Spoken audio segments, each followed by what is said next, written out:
All right, so I've been studying David Goggins, and let me tell you, this guy doesn't just talk tough, he lives tough. His secret? Brutal honesty with himself.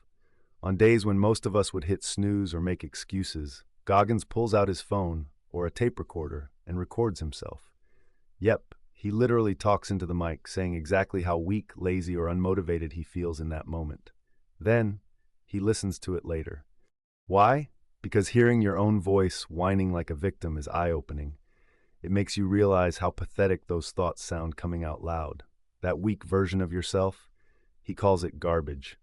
And once you recognize it, you can crush it. But Goggins doesn't stop there.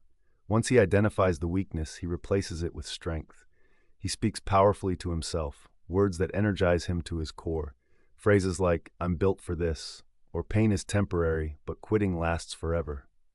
Every word has purpose. If it wouldn't motivate someone else, he won't say it to himself. The key takeaway? Discipline isn't about always being motivated. It's about fighting through the doubt.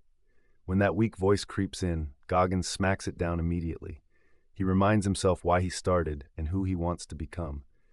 Accountability is everything.